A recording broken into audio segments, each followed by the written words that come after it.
Hey guys, this is Preeti. Welcome back to my channel. Guys, आज हम बात करने वाले हैं सॉ द शॉर्ट फिल्म के बारे में। ये एक ऑस्ट्रेलियन हॉरर फिल्म है जिसे हम सॉ द अनकट एडिशन या फिर सॉ 0.5 वर्जन भी कह सकते हैं, because this is the origin जो मेन फिल्म से भी पहले आई थी। ये फिल्म 2003 में रिलीज हुई थी, ऑलमोस्ट 10 मिनट्स लॉन्ग है और यहीं से the very famous saw franchise की शुरुआत हुई थी।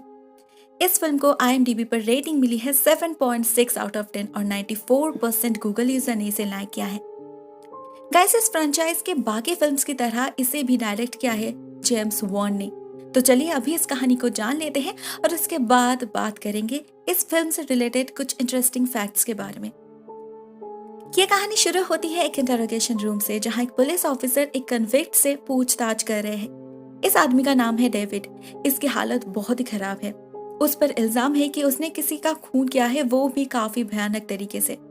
पुलिस को क्राइम स्पॉट से मर्डर वेपन, पॉसिबल क्लूज सब कुछ मिल चुका था। अभी सिर्फ मोटिव पता करना ही बाकी है। तो ये ऑफिसर डेविड को फोर्स करते हैं कन्फेस करने के लिए, ईच एंड एवरी डिटेल्स को डिस्क्राइब करने के लिए। मगर डेविड कहता है उसने ये खून खुद से नहीं किया, वो मजबूर था, क्योंकि अगर वो इस आदमी का खून नहीं करता तो उसे खुद ही एक बेहद दर्दनाक मौत मिलने वाली थी। वो एक खतरनाक खेल में फंस चुका था, द गेम ऑफ सर्वाइवल। वो अपनी कहानी बताना शुरू करता है और हमें पता चलता है ये सब कुछ कल शुरू हुआ था, जब वो हॉस्पिटल से अपनी ड्यूटी खत्म करने के बाद घर लौट रहा था। हमें ये भी पता चलता है कि वो असल में एक चेन स्मोकर है। उसकी एक कलीग उसे वार्न भी करती है कि उसके यही हैबिट उसकी जान भी ले सकती है, मगर उसे कोई भी फर्क नहीं पड़ता। उसके लिए जिंदगी ही ओवररेटेड है। उसने ये कह तो दिया था, मगर शायद उसने कुछ सोचा नहीं। उसे कहाँ पता था नेक्स्ट कुछ ही मिनट्स के अंदर उसके साथ कुछ ऐसा होने वाला है कि उसे जिंदगी का असली मतलब समझ आ जाएगा।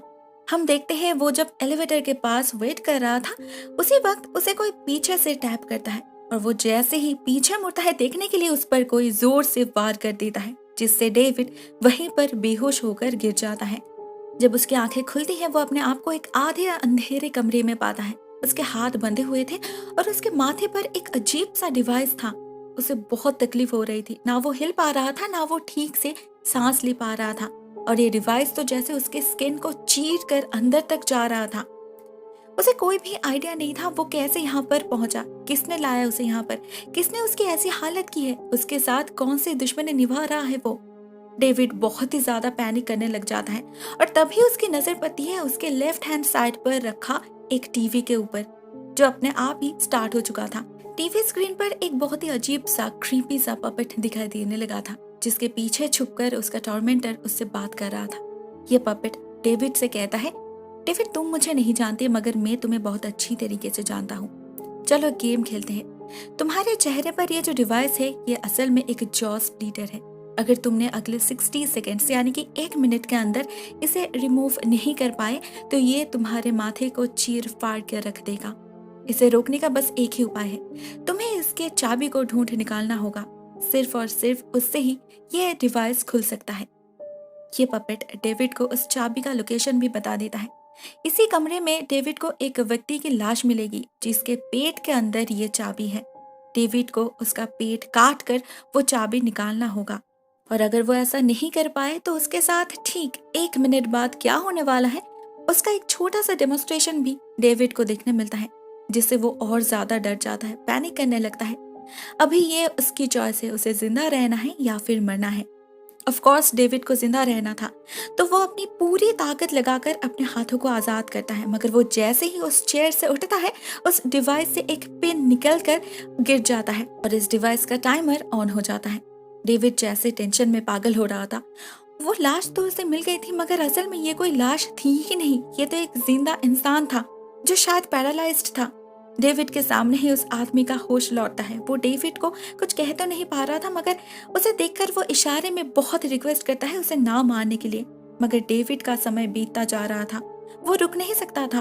तो डेविड एक नाइफ से उस जिंदा आदमी के पेट को काट कर अंदर से चाबी निकालता है। बहुत ब्लीडिंग की वजह से उस आदमी की तो वहीं पर मौत हो जाती है, मगर डेविड 1 मिनट कंप्लीट होने से पहले ही फॉर्चुनेटली किसी तरह से उस ट्रैप को खोल लेता है, जिससे फाइनली उसे मुक्ति मिल जाती है। बाल बाल बचा था वो, मगर वो टेंशन, वो ट्रॉमा से अभी भी खुद को संभाल नहीं पा रहा था।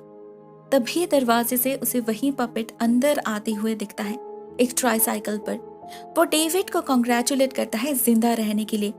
अभी तो उसे पता चल गया होगा कि उसका जीवन कितना वैल्यूएबल है। इसके लिए उसने किसी और की जान तक ले ली। सो डेफिनेटली वो अभी इस जिंदगी को ओवररेटेड तो नहीं कहेगा। इस जिंदगी के लिए वो अभी ग्रेटफुल है।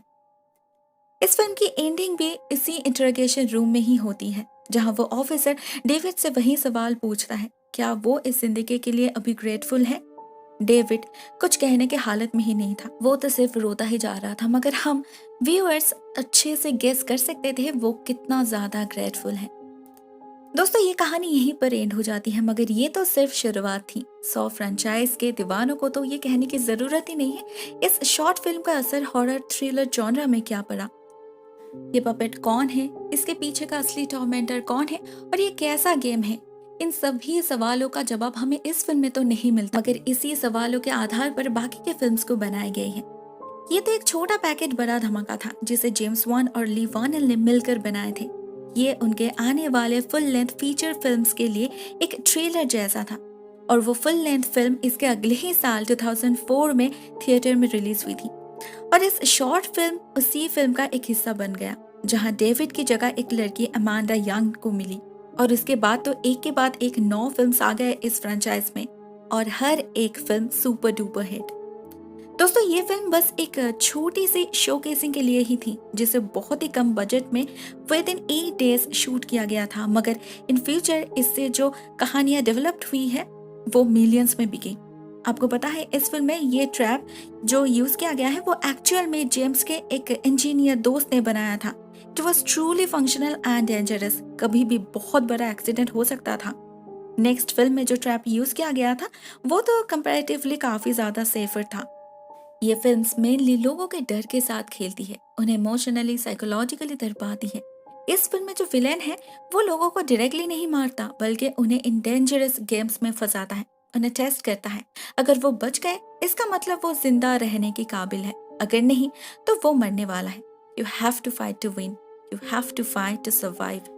वैसे ये फिल्म तो अपने आप में ही कंप्लीट है, मगर इस फिल्म के एंडिंग में क्रेडिट रोल होने से पहले हमें एक बाथरूम की सीजीआई रेप्लिका दिखने मिलती है, जो हमें बाद में फुल लेंथ फिल्म में भी दिखाई जाती है विद सम डिफरेंसेस। छोटी सी एक पिपहोल भी दिखाई जाती है, जो बाद में ऐसा ट्रैप यूज होने वाली होती है इसी फ्रेंचाइज के बाकी फिल्म्स में। मतलब इसी छोटी सी फिल्म में आने वाले फिल्म्स के कंसेप्ट के बारे में अच्छा खासा हिंट्स दिया गया है, जो काफी ज्यादा इम्पोर्टेंट है। इसके अलावा भी as an individual short film also ये फिल्म बहुत ही बढ़िया है, बहुत ही ज्यादा इंटरेस्टिंग है। Unique concept, effective plot twist और टेंशन बिल्डिंग बहुत ही बढ़िया है। सो ओवरऑल बाकी फिल्म्स के साथ कंपैरिजन में भी ये फिल्म कभी भी फेड नहीं होने वाली। It's amazing. दोस्तों, आज के लिए बस इतना ही। बहुत जल्द मिलते हैं एक नए वीडियो के साथ, तब तक के लिए टेक केयर, टाटा।